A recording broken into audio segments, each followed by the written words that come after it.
The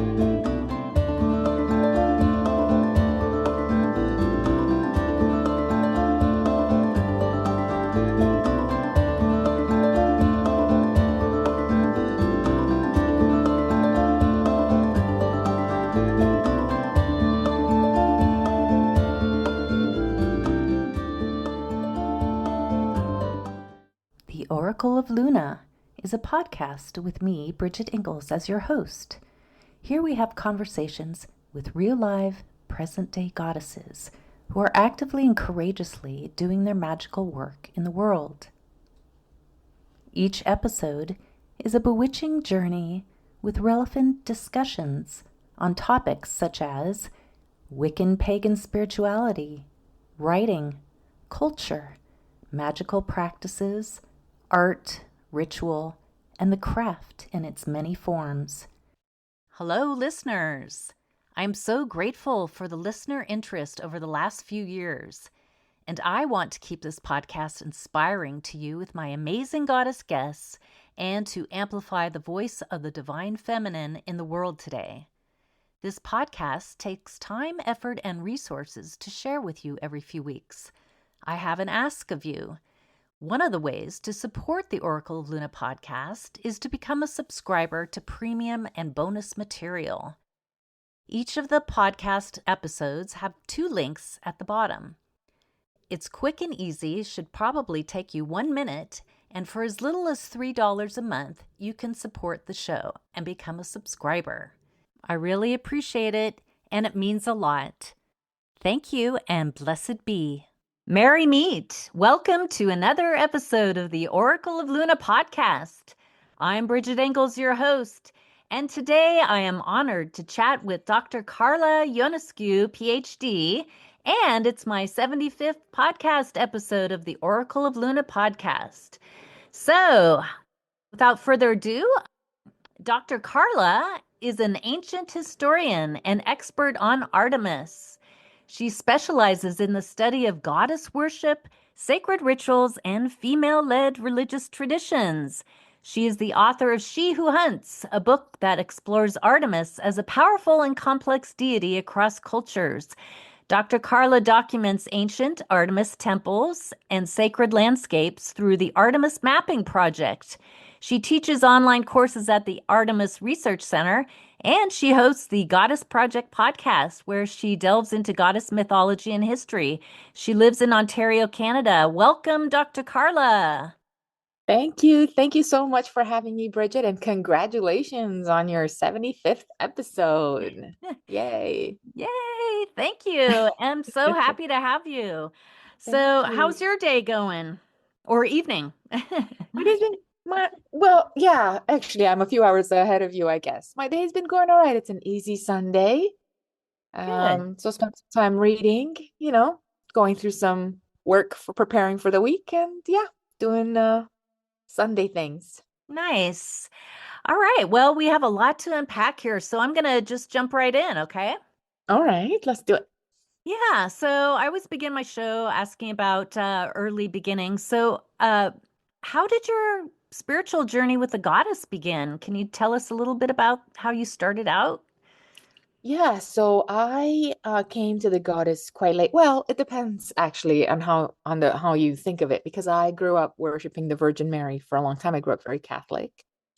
And I just didn't necessarily call her goddess, as Catholics don't. But it was my passion for her that sort of led to my study in religious studies at university, and then combined with ancient history. But one of the things that I really wanted to study was, what are the roots of the Virgin Mary? And as I dug deeper into the roots of her stories, I kept bumping into Artemis. A few other goddesses as well. I mean, not, Artemis is not the only one, but repeatedly Artemis, and particularly Artemis of Ephesus. Actually, my new book is on Artemis of Ephesus, but I'm not yet finished. I'm almost finished, but I'm not yet finished. And so I was curious. And then when I saw the statue of Ephesus, I thought, oh, that's kind of fascinating. And then what happened was that Artemis herself started showing up everywhere. So I'd be somewhere randomly, and there'd be something to do with Artemis, sort of random, or I'd go to a place and she would be there in some way or another. And so I started seeing that as a sign and began writing. My dissertation was on Artemis of Ephesus.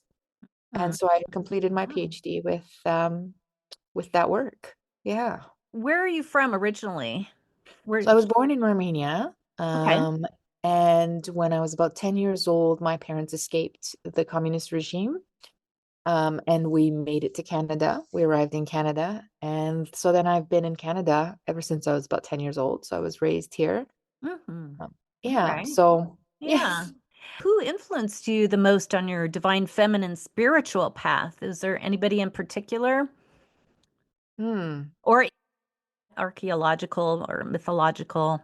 Well, I would say certainly that the early writers like Gimbutas, Yeah. Eisler, Merlin Stone, when I watched the documentary Into the Goddess, Hmm. um, when I was an undergrad, I don't know, something happened, something was triggered, opened, etc.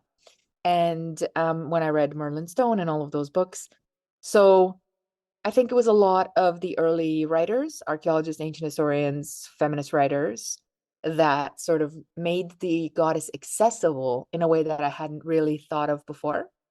Hmm. But as far as spirituality, yeah, it's just been me and Artemis for a long time. Were you in a coven or did you just No, no, no, no, private no, practice? no. Okay. No, no, no. I just came out of the academic closet, so to speak, in 2022, Mm, um, when I decided to publish my book through a small publishing company, so that it gave me a lot more authority, like move away from academic publishing. And in order to do that, I had to go online, and create a presence and yeah. post things. And it was then that, to me, it seemed like all these people that loved Artemis came, we were kind of drawn together, all of us. Hmm. Um, and it became very clear that this was larger than my academic experience. But for a long time, I was your typical cerebral learner, where I spent, forever in libraries, forever digging Yeah. ancient texts, that kind of stuff. Researching, right? Yeah. It is my favorite thing to do, to be Oh, honest. is it? Research is Oh. my favorite thing to do. Yeah. I feel like it's a bit like detective work. I'm going to jump around a little bit. So, can you Yeah. tell us a little bit, what are the main attributes of Artemis? What does she symbolize? Well, okay. So there are some small, so okay. So if we're talking about the Greek Artemis, which is what the She Who Hunts book is on, it's on the Greek Artemis. Okay, And so this is the huntress figure, right. the wild figure, the young woman, although sometimes I don't really think Artemis is a young woman, but the woman in the woods, independence, fierce, unapologetic, quite aggressive at times. So all of those characteristics of her. And so she's a tough goddess, and she's a tough goddess to have as a bestie. She's a Hmm. tough goddess to have as a mentor. Um, right? So she can be quite tough. And then it's the same Artemis. Like sometimes people have a hard time putting them together, the Artemis of Ephesus, but the interpretation of that statue and in Turkey and Ephesus is very different, because there she's a lot more nurturing. She's the queen Hmm. bee, right? She's Hmm. the nourisher. Hmm. Um, See, that's and she's I don't know much about that side of her, and I think most people identify Artemis as a sovereign virgin huntress and protector of the wild, right? Yeah, The yeah, wild, untamed nature of, yeah, and then the wild, untamed spiritual power within us, right? yeah, yeah. I think that is her primary incarnation, but the but she is still, even in the huntress role, still the goddess of childbirth, for example, the protector of women. So there's a lot of breadth, am I saying that right? To her worship. There's a lot of complexity, let's say, to her Yeah. worship. Oh, And yeah. so this is why I think that well, and of course my mapping project. So my mapping project has just started last year, and I have a partner that I travel with, and we are going to map all the Artemis temples, well, in the Mm, world, but of course we're starting in Greece. And one of the things that we're finding as we go physically going to these places is that she may have, at least this is going to be my hypothesis, she may have more temples than any other goddess on the Greek pantheon. really? More than Yes, Apollo, more than Athena? yes, Oh, yes, way more. For certainly way more than interesting. any male god. Certainly way more than any male god. I can't say yet about the female gods, because we're collecting them, right? So we're in like phase this. We're going in May, and it'll be our 2025 expedition. But there's so many that we find. So we find some that are charted, some that are dug up, some that are, recorded. And then of course there's a ton when we get to the sites that are local sanctuaries, local spaces. Mm-hmm. And so my argument, I think, will be, I mean, this is a very long project. This can probably take me about 5 years Yeah. because there's at least 300 to 400 temples. So we'll see how that goes. Wow. That's a lot. Yeah, it's a ton. So yeah, a ton. Hmm. And some of them are very difficult to get to and very Oh, difficult to really? climb. And so, yeah, Do you yeah. how do you find them? Are they just on maps or Oof. what is the research? No, so some are on maps, which is easy. Many I have to get permission to visit. So we've had a few where a museum curator, a museum person, or an archaeologist will come and meet us and open the doors for us because they're not open to the public. Yeah. Um, some are just so we use a combination of archaeological reports, but they're in 15 languages. Wow. Because what happened in the last 200, 300 years, there have been many archaeological digs for numerous temples, right? Mm-hmm. But the archaeologists come from like Finland or Germany, the Brits, the Italians, the Portuguese, blah, blah. But they don't actually communicate with each other to create like a map. What we have to do is we pick a region. Yeah. And then we do the research to see what reports are out there in what language. And my friend speaks a few languages, which is great. And I speak a couple of languages. So then we translate them. Then when we go to museums, the museums sometimes will have local maps. Often they'll have local maps. Mm-hmm. And then there will be temples on there of Artemis that we never even heard of. So we add them to our map. We ask where they are. Sometimes we can't. We've been to a lot of empty fields. Yeah. Sometimes, yeah. Sometimes archaeologists will dig something up just for their study, and then they'll cover it up. And then just leave it? And so, Huh. and just cover it up and leave it in a field because they basically dug it up. They took the whatever they found there, but then because no one's taking care of it, and no one goes, they just cover it up. So it becomes like a natural field. So sometimes we run into that. Sometimes we run into what they do is they find all the rocks from the foundation and they put them like in a little mound, you Mm. know? Yeah. And so what you've got then is a mound of rocks. In fact, a few people when I've gone into places where I know there's an Artemis temple, let's say nearby, they'll be like, it's just rocks up there. I'm like, yes, I know. They'll be like, there's snakes up there. Yes, I know. Like there's scorpions, there's snakes. I get it. There's lots of things. But my goal is to document it all, to take pictures of at least what's there, to put it on a map, and to finding the ancient story is a little easier because we've got some Pausanias and other Greek writers who write a lot about temples. Hmm. But we found a few actually whose story we didn't even know. So it's very exciting. It's a Interesting. bit, like I said, it's a bit like detective work. It's very exciting. It's a hiking. You're putting the pieces of a puzzle But of her story together. yeah, yes, And yeah. ultimately, are you going to publish another book about your archaeological findings? So I have a Substack called In Search of Artemis where I'm putting up. So there's a digital map on Google Map called the Artemis Expert Temples Map. Uh-huh. And so anybody has access to that. Anybody who looks at the map or goes on the website can find the map. And so I'm building that map slowly. And so my goal is that if you're somewhere in Greece and you're like, oh, I wonder if there's an Artemis temples nearby, you can look on the map and see if there's one nearby. And then I also put in there what it takes to get there and what's there, just in case you want to know.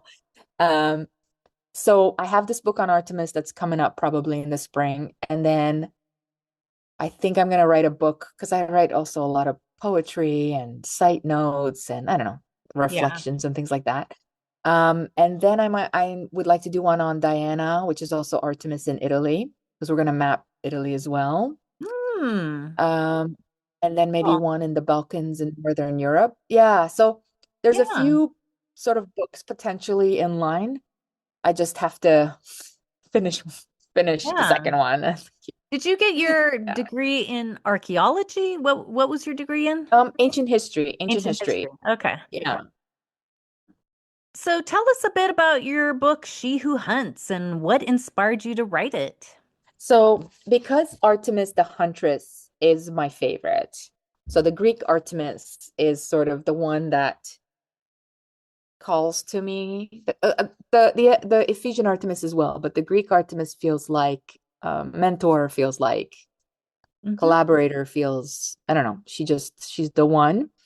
Um, I thought that I would write. The goal of this book was to first of all provide historical knowledge, right? Because there is a lot sometimes I find about Artemis that is a bit one-dimensional. Yeah. And so for example, when we talk about her virginity, or people imagine her as a 15-year-old or 17-year-old running around in the woods. And I wanted to write a book that has many examples and case studies that showed all the different things that she did for her community. So, the protection of women, the unapologetic way that she, for example, kills Actaeon. Sometimes her fierce sort of cruelty as well. She is a goddess that can be quite cruel and feels no need to explain herself, which I really like. Hmm. Um, Her festivals of the bears, Abraron. Um, Her power when people piss her off and she decides to punish them in ABC ways. Also, the different places where she was worshipped and the different traditions for her worship and what people fed her, what people gave her. And so I wanted to start with the Greek Artemis because I think that that's what people are most familiar with, Hmm. but also really, I hope, expand or begin to expand um, on what she might have. So, what I'm hoping is that you have an image when you start reading the book, but by the time you're done reading the book, you go, oh, actually, this goddess is quite mature and complex. Yes. And That's kind of right? what I got out of your book. And what I get is that she's kind of Artemis is outside of the patriarchal system, the Greek patriarchal system. Yeah. She's sovereign. I mean, she's the sister of Apollo, but yet she lives in the woods, so she's very sovereign. I mean, that's kind of what I get. Yes, I love that. Yes. Yes. Um, Yes, that's a great word for her. but she's also, like you say, a nurturer. She's a protectress of children and women. There's a lot to learn about Artemis. Yeah. Yeah.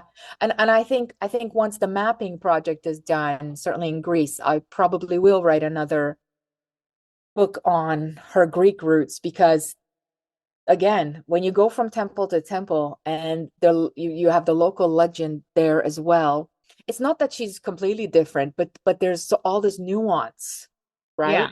right. And I think that's my goal. I think, well, that's certainly what feels like she's calling me to do, which is tell people my real story. You know what I mean? Like, I Hmm. think she got pushed aside by male classicists because they saw her as a young maiden in the woods or huntress. Okay, whatever. She's just out there with her friends. Yeah, Um, and they focused on Athena and Aphrodite, and sometimes Demeter and Persephone, right? So they sort of yeah, prioritized the things that they felt were important about right. other places. But the fact she has so many temples, it Yes, really that's fascinating because that means that she was ritual. I mean, there's rituals and ceremonies dedicated to Artemis. yes, yes. Yes, we were in this town called Tegea in Greece, and there is an Athena Alea temple there. And we knew that there would be an Artemis temple nearby. And when we went to the Museum of Tegea, there was four other temples of Artemis. So there was one to Athena that we knew, there was one to Aphrodite, and there was four or five of them to Artemis. And we were like, Hmm. what the heck is this? What's happening Yeah. here? So many. Um, so yeah, so there's something going on there. And I think that people found her relatable and and I don't know. So I have to dig a little bit more. So I was Yeah. trying to see if there's a pattern based on location, based on size, all these kinds of things, you know? Mm-hmm. Mm-hmm. Yeah, that is a lot of Yeah. detective Yeah. work. Like, well, what's your favorite sacred site for Artemis? Do you have a favorite? Oh my goodness, that's a tough one. That's a tough one. I have a couple of favorites. So my very first favorite, so for the one that sort of really put me in awe is her site at Braran, which is just outside of Athens. And I had an amazing time getting there the first time I visited with my mother, and it was empty. Almost no one really went to visit. And the museum was empty, everything was empty. And it's a really powerful site. Now there's a lot more awareness about this site, and so way more people. We just went last year, Uh-huh. and way more people at this. Wonderful to see. Way more people in the museum, which is wonderful. So that's a site that's sort of a city site, let's say, because it's just on the outskirts of Athens. Uh-huh. And so very popular site. And then, there are mountain sites.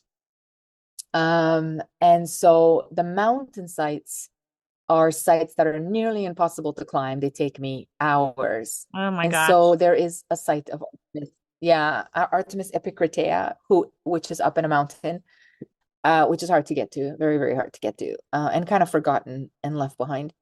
But it has a lot of power, like still at the site. Sometimes you go to a place and the Uh-huh. energy of all these people that have worshiped there.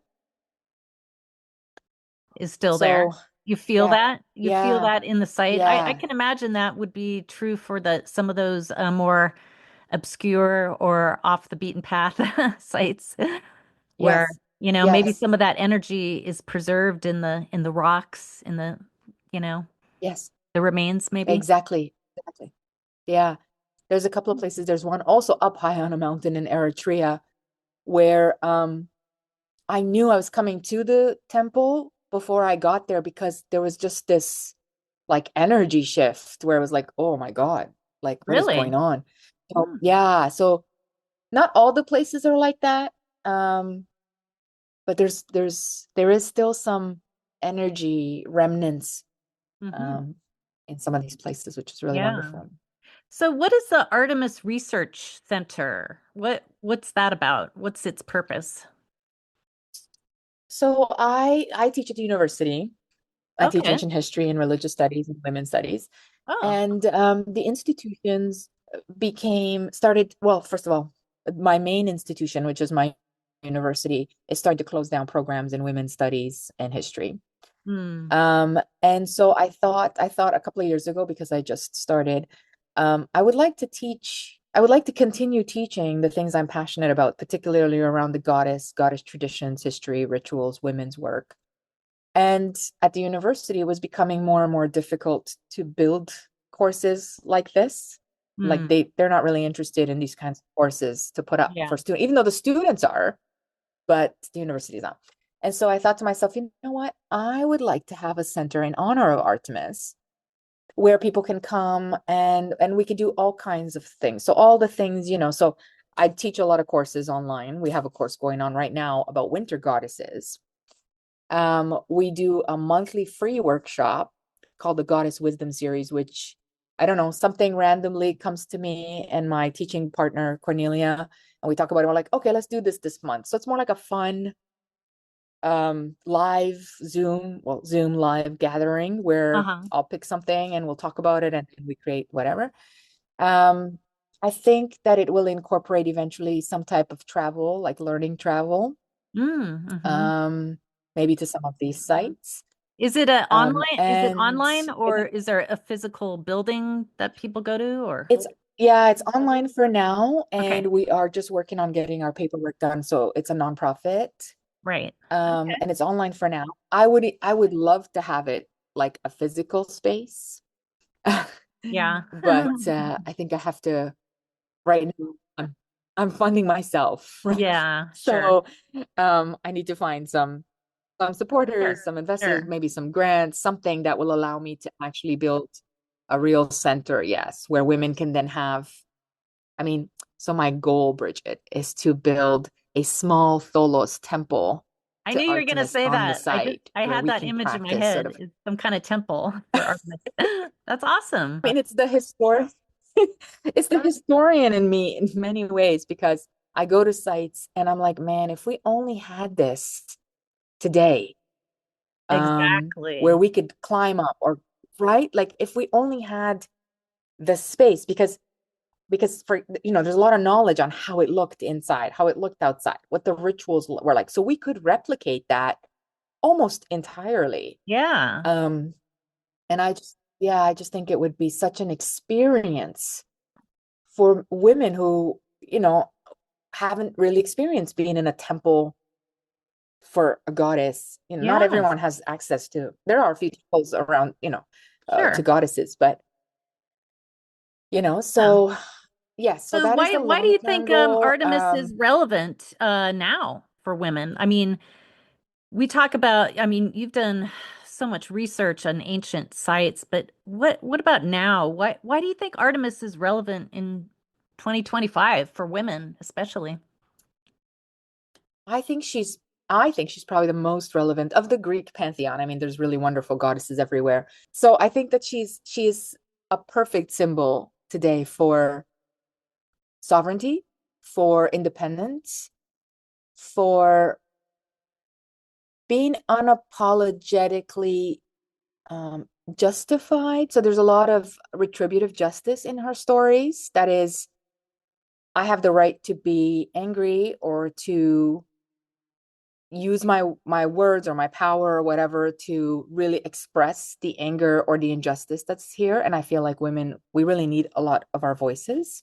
Yes. Um, and she is a hunter, she's a warrior, she's a warrior goddess, she's a trained goddess, she's a self-sufficient goddess. I mean, I think everything that we need for empowerment, although that's a weird word, but for fulfillment actually is a better word. Um, she holds, you know. Mm. Mm-hmm. Um, Mm-hmm. and at least so that's how I feel like she is.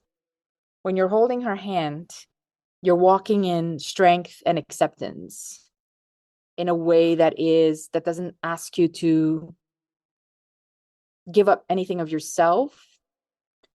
I once had this vision, for example, of meeting her, and we were doing this kind of vision quest, and the first thing, because I grew up in Catholicism, the first thing I did when I got there is I kneeled. And she looked at me and sort of pulled me up and said, "We don't kneel here." And Yeah. it was the first time that I thought, "Oh, okay." So there's, I don't know if there's a word for that. I mean, strength is a word and independence is a word, but this kind of like standing and collaborating with the divine on our own terms is really powerful Mm-hmm. for women and for others as well. Yeah, and we need to build that relationship Yes, within us and with Artemis, she can guide us with her wisdom and her yes. strength. Before we get too far into it, do you have any upcoming plans for the future, such as new books and events? I know you mentioned you have a new book on the horizon. You've got another sacred trip travel coming up, sounds like. Yes, yes. So I'm writing a book that is longer than I expected, and certainly longer than she was, on Artemis of Ephesus. Every time I think, okay, I need to wrap it up, I think, oh no, I need to also talk about this. So and this book will cover pretty much all of Artemis of Ephesus's rituals, history, and etc. And but also her connection to the Virgin Mary. And so there'll be a discussion. There'll be a second Mm. part, which is all Virgin Mary work too. Oh, And then in May, I'll be going on the mapping project expedition for 2025. And I'm mm-hmm. hoping to do a few lectures to do a fundraiser, some Zoom lectures on some of the hikes that I've done. Oh, that's a great idea. Yeah, because I film a lot of what I do, Yeah. and people really enjoy watching the film. I do too because it reminds me, actually brings me right into it. Yeah. And then we'll talk a little bit about, what are the artifacts, what is the worship there, etc. But I thought this would be a nice kind of fundraiser for the trip for Yeah. May. And Yeah. those are the two really, yeah, those are the two really biggest things sort of coming up next. Yeah. Wonderful. And what is your website or social media so that our listeners can find out more about you and your books and your offerings? Yes. So I'm on Artemis expert across the board on all social media. I spend a lot of time on Instagram and TikTok, and the Goddess Project on YouTube or anywhere else people listen to their podcast. And my website is artemisresearchcenter.com. And there's all that stuff on there as well. Perfect. All right. Without further ado, Dr. Carla is going to give us a short 1 minute Artemis invocation. Is that right? Yes. Yes. Okay. Yes. An So, invo yes. all right, take it away. An invocation to Artemis, she who hunts. O Artemis, swift-footed huntress, guardian of the wild places and forgotten paths, I call to you, moon-crowned and bow-bearer, she who moves unseen through shadow and light. You who run with the stag and command the beasts, you who stand unyielding at the edge of the world. Let your steady aim be my guide. Let your arrows cut through illusion and hesitation. Grant me the strength to walk my own path, the courage to chase what calls to me, the wisdom to honor the wild and the sacred. May my spirit be as fierce as the she-wolf, as untamed as the rushing river, as free as the winds that carry your name. Artemis, she who hunts, I call to you. Walk beside me as I sharpen my aim. Hmm. Blessed be. Thank you so much. I Thank love you so that. much. Yeah, Thank I had you. a really strong image of Artemis with her arrow shooting into the trees in the woods. Yes, yes, yes. Oh, thank you so Thank much. you. And yeah, thank you for your research on Goddess Artemis and inspiring us with a deeper understanding of the divine feminine. I wish you luck on your next adventure. That sounds fascinating, and I would love to see more video on some of those sacred sites.